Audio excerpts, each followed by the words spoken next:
Hello बच्चों, कैसे हैं आप लोग। मैं हूं अंकित कुमार और आज हम लोग डिस्कस कर रहे थे ह्यूमन हेल्थ एंड डिजीज के बारे में। ठीक है, तो चलिए शुरू करते हैं। इसके पहले हम लोग पढ़ चुके हैं, जो वीडियो अवेलेबल है यूट्यूब पे, आप लोग जाकर देख सकते हैं। टाइफाइड फीवर क्या होता है, मलेरिया क्या होता है, उसके बारे में पॉलिजन इम्यूनिटी की कैसा होता है, उसके बारे में हम लोग लास्ट टॉपिक जो था वो हमारा इम्यूनिटी क्या था और इम्यूनिटी के कितने टाइप्स होते हैं। ठीक है, उसके अलावा ऑटो इम्यूनिटी क्या हो, एक्टिव इम्यूनिटी क्या होता है, पैसिव इम्यूनिटी क्या होता है, उसके बारे में हम लोग डिस्कस किए थे।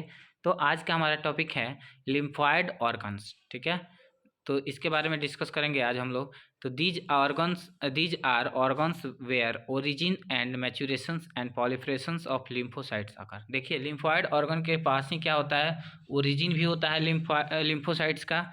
ठीक है, और उसका मैचुरेशन भी होता है। ठीक है, और उसका पॉलिफरेशन भी होता है, कोई दिक्कत नहीं है। चलिए, प्राइमरी लिम्फॉइड ऑर्गन जो होता है वो बोन मैरो और थाइमस होता है। ठीक है, बोन मैरो और थाइमस को हम क्या बोलते हैं, primary lymphoid organs where immature lymphocytes differentiate into antigen sensitive lymphocytes. ठीक है, कोई दिक्कत नहीं है।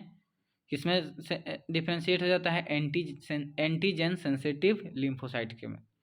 फिगर दिया है, ये फिगर में ये लिम्फ नोड है, ये लिम्फ नोड दिखाई दे रहे हैं, यहाँ पे थाइमस है और यहाँ पे लिम्फेटिक वेसल्स दिखाई दे रहे हैं। ठीक है,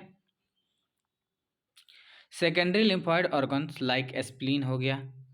अगर हम बात करेंगे सेकेंडरी लिम्फॉइड ऑर्गन का, तो बात करेंगे स्प्लीन है। ठीक है, लिम्फ नोड है, टॉन्सिल हो गया, प्रेयस पैसेस हो गया, small of small intestines and appendix हो गया। ये सब क्या है, सेकेंडरी लिम्फॉइड ऑर्गन है। ठीक है, ये याद रखिएगा क्योंकि इससे क्वेश्चन पूछा जाता है।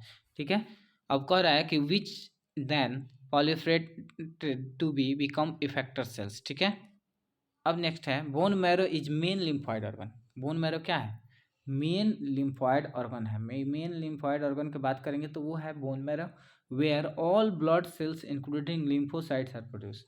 जितने भी ब्लड सेल्स होते हैं, ठीक है, वो उसके अलावा लिम्फोसाइट्स का भी प्रोडक्शन कहाँ होता है, बोन मैरो में ही होता है। ठीक है, कोई दिक्कत नहीं है। नेक्स्ट, इसके बाद हम लोग पढ़ेंगे थाइमस इज लॉब्ड ऑर्गन। ठीक है, located near the hit and beneath of breast bone. ठीक है, ये कहाँ होता है, ये हेड नहीं है, हिट नहीं है, हेड होगा। ठीक है, ये हेड के जस्ट अबव यानी रहेगा। ठीक है, हेड होगा, हिट नहीं होगा। वेनेथ of breast bone, breast bone के नीचे। ठीक है, और ये हेड नहीं होगा, हार्ट होगा, सॉरी हार्ट होगा। ठीक है, हार्ट एंड वेनेथ ऑफ ब्रेस्ट बोन, कोई दिक्कत नहीं है।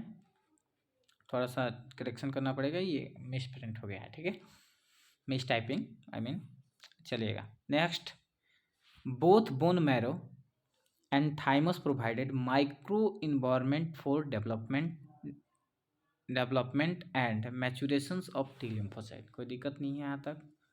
मतलब बोन मैरो और थाइमस प्रोवाइड करता है micro environment for development and maturation of T lymphocyte को। ठीक है, ये दोनों प्रोवाइड करता है, टी लिम्फोसाइट के मैचुरेशन में हेल्प करता है। ठीक है, spleen is large beam shape organ. ठीक है, बीम तो देखे होंगे, वैसे ही शेप का ऑर्गन्स जो ये दिखाई देता है। ठीक है, अब कह रहा है spleen mainly contains lymphocytes and phagocyte and act as filter of blood and trapping blood borne micro organism. ये क्या करता है, ट्रैप कर लेता है किसको, तो जितने भी ये इसके पास लिम्फोसाइट होता है and phagocytes act as filter of blood, जो ब्लड में जो भी डस्ट ग्रेड सेल होगा उसको क्या करेगा, फिल्टर कर लेगा। ठीक है, spleen has a large reservoir of erythrocytes.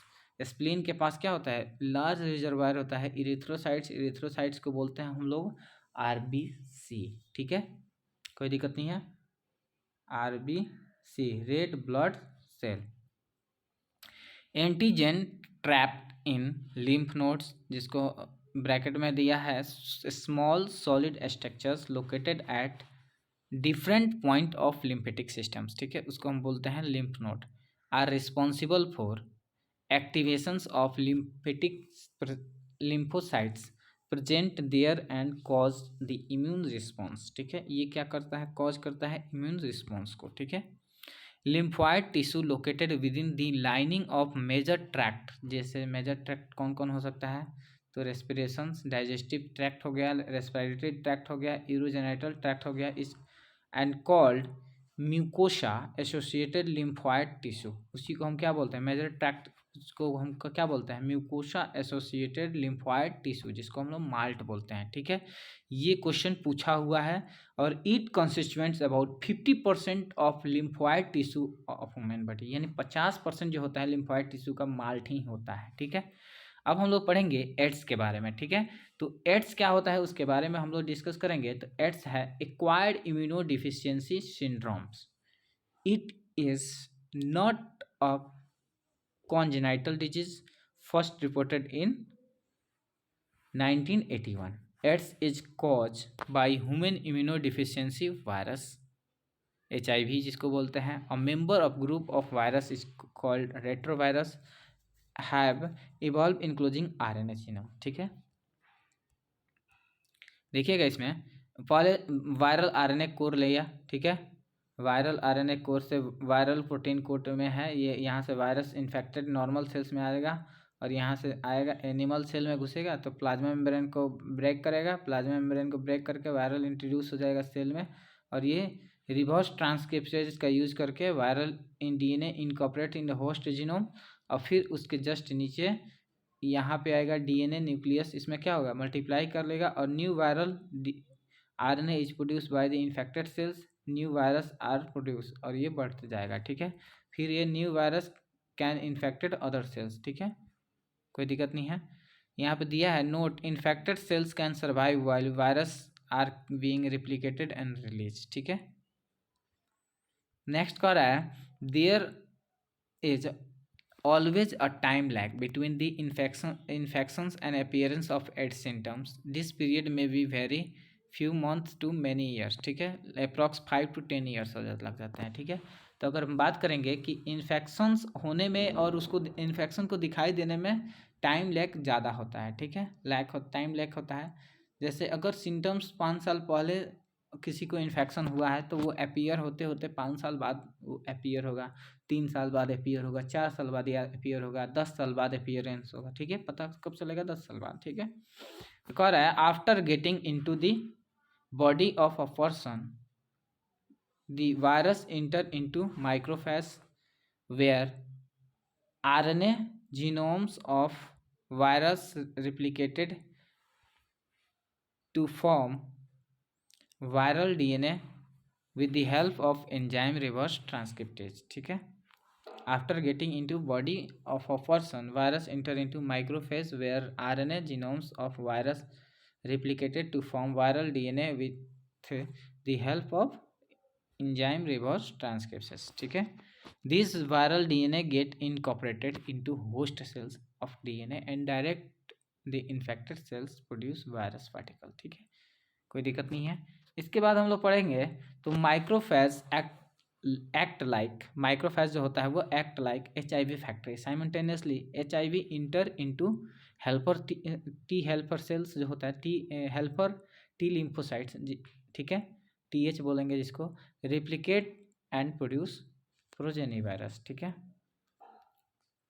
आपको आ रहा है the progeny virus release the blood attack the other T helper T lymphocytes, progressive decrease in T lymphocytes of infected persons cause bouts of fever, diarrhea and weight loss। ठीक है, देखिए धीरे धीरे क्या होता है कि टी लिम्फोसाइट पे अटैक करना चालू कर देता है वायरस। तो वो क्या होता है, टी लिम्फोसाइट का जिस इन्फेक्टेड पर्सन के अंदर टी लिम्फोसाइट का जो हेल्पर टी लिम्फोसाइट्स है उसकी मात्रा क्या होती है, कम होने लगती है, नंबर क्या होता है, कम होने लगता है।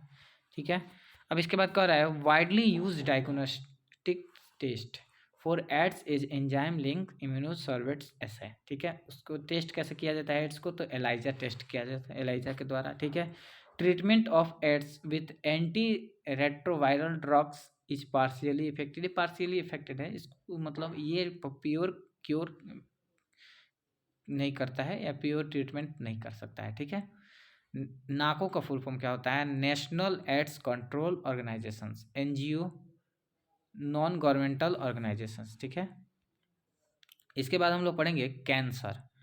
कह रहा है कि cancer in our body cell growth and differentiate is highly controlled and regulated in cancer cells where there is breakdown of these regulatory mechanisms। ठीक है। Normal cells show a property called contact inhibitions by virtues of which contact with other cells inhibit their uncontrolled growth. Cancer cells appear to be lost this property. ठीक है, यानी जो हमारे शरीर में growth हो रहा है वो उस प्रॉपर्टी को क्या होता है, अनकंट्रोल्ड, वो कंट्रोल्ड ग्रोथ है। ठीक है, लेकिन जब कैंसर हो जाता है तो हमारे शरीर में ग्रोथ जो होने लगता है वो क्या होता है, अनकंट्रोल हो जाता है। मतलब बिना कंट्रोल के डिवीजन होना चालू हो जाएगा। डिवीजन हो रहा है तो हो रहा है, हो रहा है, हो रहा है। ठीक है, तो कह रहा है as a result the cancerous cells rest continue to divide give rise the mass of cell is called tumours. The mass of cell बन जाएगा तो उसको हम बोलेंगे ट्यूमर। ठीक है, ट्यूमर दो टाइप का होगा, एक होता है बेनिक ट्यूमर और दूसरे को बोलते हैं हम लोग मैलिग्नेंट। ठीक है, बेनिक बेनाइन में क्या होता है, बेनाइन में क्या होता है, तो देखिएगा, normally remains confined to their original locations and do not spread to other part of the body। मतलब ये लिटिल डैमेज होगा, एक कहीं एक पर्टिकुलर प्लेस पर रहेगा। ठीक है, लेकिन मैलिग्नेंट जो होता है, और mass of proliferative cells called neoplastic और human cells, these cells grow very rapidly invading and damaging the surrounding normal tissue। ये क्या होता है, बहुत तेजी से फैलना चालू हो जाता है, जैसे जलकुंभी फैलता है ना तालाब में, वैसे ही ये भी पूरे शरीर में फैलना चालू हो जाता है। ठीक है, as these cells actively divided and grow, they also is starve and start the normal cells and competing the vital nutrient cells locked from such tumors reach distant site by blood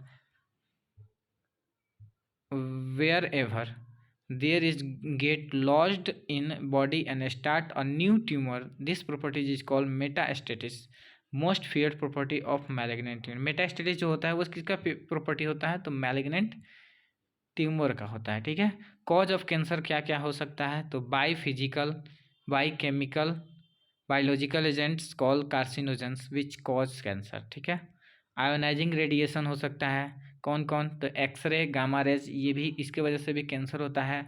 non ionising radiation कौन कौन होता है, तो UV rays cause DNA damage large leading to neoplastic transformations. Cancer causing virus is called oncogenic virus. Cancer जो cause करता है उस virus को हम बोलते हैं oncogenic virus. Have gene called viral oncogene.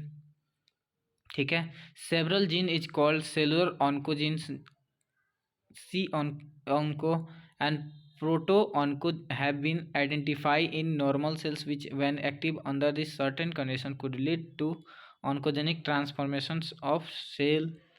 Technique like radiography करते हैं। ठीक है, use of X-ray, CT scan करते हैं यानी CT computer tomography, MRI magnetic resonance imaging. ठीक है, and very useful to detect cancers of internal organs. ठीक है, computer tomography use X-ray to generate 3D image of internal object. शरीर के पूरे अगर बॉडी को 3D इमेज बनाना है तो उससे हम सीटी स्कैन कराएंगे। ठीक है, MRI is use strong magnetic field and non ionising radiations to accurately detected pathologically and physiologically changes in living tissue. इससे हम क्या डिटेक्ट कर लेते हैं एक्यूरेटली। ठीक है, एमआरआई के माध्यम से। ठीक है, antibodies against cancer specific antigens are also use for detection of certain cancer. ठीक है, एंटीबॉडीज हम बनाएंगे और उसको भी अगेंस्ट कर देंगे, किसके अगेंस्ट हो, कैंसर स्पेसिफिक एजेंट के, तो उससे भी हम डिटेक्ट कर लेते हैं कैंसर को।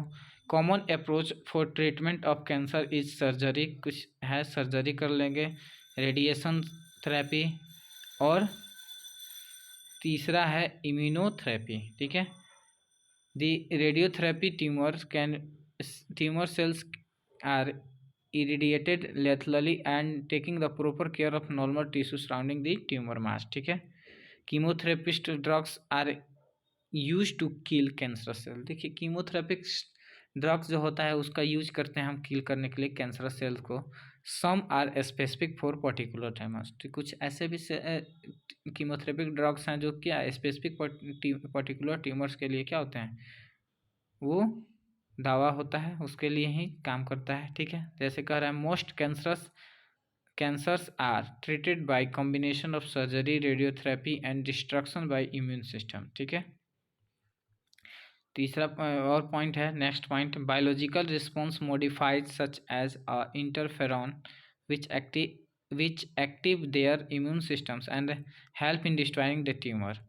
इसके बाद हम लोग पढ़ेंगे कि कौन कौन से ड्रग्स हैं उसके बारे में पढ़ेंगे, ड्रग्स के बारे में पढ़ेंगे। ठीक है, तो चलिए फर्स्ट है opioids, the drugs which bind to specific opioid receptors present in the central nervous systems and gastrointestinal tract. ठीक है, ये ओपिनोइड हो गया।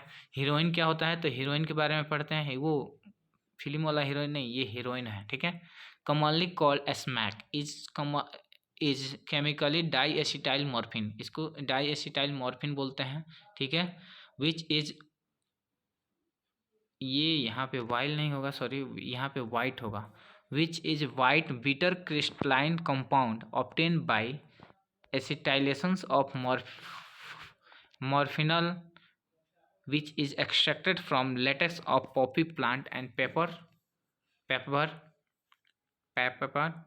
सोमनिफेरम। ठीक है, heroin is depressed and depressant है और slow down the body function, ये क्या करता है, डिप्रेजेंट कर देता है और बॉडी फंक्शन को स्लो डाउन कर देता है। ठीक है, take by snorting and injection, इसको सूंघ के लेता है लो या इंजेक्शन के थ्रू लेता है लो। ठीक है, इसके बाद कैनाबिनॉइड्स है, group of chemicals which interact with cannabinoids receptors present in principally in the brain. इसके बाद है, ये फिगर देखिएगा, ये कैनाबिस सटाइवा भांग का पत्ता है। ठीक है, ये धतूरा है। ठीक है, उसके अलावा ये ओपियम पॉपी प्लांट है। ठीक है, ये फॉर्मूला है, इसको याद रखिएगा, केमिकल स्ट्रक्चर है मॉर्फिन का और ये कैनाबिनॉइड्स का स्केलेटन स्ट्रक्चर है, ये पूछा जाता है, इसको फिगर को एक बार ध्यान से पढ़ लीजिएगा। ठीक है, नेक्स्ट है, natural cannabinoids are obtain from inflorescence of plant cannabis sativa. ठीक है, इसको नेचुरल कैनाबिनॉइड जो है ऑब्टेन करते हैं किससे, भांग यानी कैनाबिस सटाइवा बोलते हैं उसको। ठीक है, the flower tops leaves and resins of cannabis plant use to various combination produce marijuana, hashish, charas and ganja. ठीक है, the effect on the cardiovascular system, ये कहाँ इफेक्ट करता है, कार्डियोवैस्कुलर सिस्टम में। ठीक है, and take by inhalation and oral injection, किससे द्वारा लिया जाता है, तो ये होता है इनहेलेशंस और इनहेल करना निकल जाना या ओरल इंजेक्शन के द्वारा। ठीक है, कह रहा है कोका एल्कनोइड्स और cocaine obtain from coca plant erythroxylum coca native to South America, किस कहाँ से है, साउथ अमेरिका से है, and it's interferes with transport of neurotransmitter dopamine. ठीक है, cocaine commonly called coke and crack is usually snorted. ठीक है, it has potent simulating actions on CNS central nervous systems, produce sense of euphoria and increase energy, it excess dose cause hallucination। मतलब अगर किसी को cocaine दे दिया जाए, बोला जाए कि 10 फ्लोर का बिल्डिंग है उसको साफ करना है, पूरा साफ कर देगा, क्योंकि उसके अंदर क्या हो जाएगा, एनर्जी आ जाता है, एनर्जी आएगा, वो एक्सेस डोज करने पर हेलुसिनेशन हो जाता है। ठीक है, कह रहा है other well known plant is called hallucinogenic properties like atropa, belladonna and datura. ठीक है, drugs like barbiturates, amphetamines, benzodiazepines and other similar drugs that are normally used as medicine to help patients cope and mental illness like depression and insomnia। ठीक है, कुछ ऐसे भी drugs हैं जिसका use किया जाता है डिप्रेशन को ठीक करने में और इनोसोमिया का के डेस्क को ठीक करने में, ठीक है। जैसे नेक्स्ट है morphine is the very effective sedative and pain killer is very useful to patients who undergo surgery. किसी को सर्जरी हो रहा है तो उस समय क्या दिया जाता था पहले? मॉर्फिन। अभी तो शायद नहीं दिया जाता है। टोबैको, ये तो हर कोई जानता है, contain a large number of chemical substances including nicotine and alkaloids. Nicotine stimulates adrenal glands to release adenine and non-adrenaline in blood circulating, both which raise blood pressure and increase heart rate। ये क्या करता है? Blood pressure को cause करता है और heart rate को increase करता है। Smoking increase carbon monoxide CO content in blood and reduce the concentration of hemobond oxygen. This cause oxygen deficiency in body. Smoking is associated with increased incidence and increased heart rate. Adolescence means both a period and process during which child become mature in terms of his and her attitudes, beliefs of effective participations in society। Periods between 12 से 18 साल जो होता है वो क्या होता है? वो एल्डोसेंस होता है, ठीक है, कोई दिक्कत नहीं है। Adolescence is bridge linking childhood and adulthood. ये क्या होता है? ब्रिज लिंक करता है किसको? चाइल्डहुड और एडल्टहुड को लिंक करने का काम करता है, ठीक है। The most important things which one failed to realize is the inherent additive natures of alcohol and drugs. Addictions is the psychological attachment to certain effects such as euphoria and temporary feelings of well-being associated with drugs and alcohol, ठीक है। मतलब कुछ देर के लिए क्या हो जाए, temporary अच्छा लगने के लिए नशा करना चालू हो जाए। और जैसे जैसे बच्चे बढ़ते हैं एक एडोलेसेंस के अवस्था में जाते हैं तो उस समय क्या होता है कि युवा अवस्था जब रहता है तो उस समय किसी को सुनने का मतलब जो बोला, जो चीज़ बोला वो हर चीज़ ट्राई करने के लिए सोचते हैं, जिसकी वजह से वो गलत संगत में पड़ जाए तो उस समय वो क्या होता है? नशा करना चालू कर देते हैं, हर तरह का नशा करना चालू कर देते हैं। तो वो उसके बारे में बोल रहा है, कह रहा है कि with repeated use of drugs and the tolerance levels of receptors present in our body is increased, and consequently the receptors respond only to higher doses of drugs or alcohol, leading to greater intake and addiction, ठीक है। इसके बाद है withdrawal systems, कैसे हम लोग इसको ठीक कर देंगे। तो if regular dose of drugs alcohol is abruptly discontinued then his characterised by anxiety. उसको एंजाइटी होने लगेगा, सिकनेस हो जाएगा, नोजिया हो जाएगा और पसीना आना हो जाएगा, स्वेटिंग आना चालू हो जाएगा।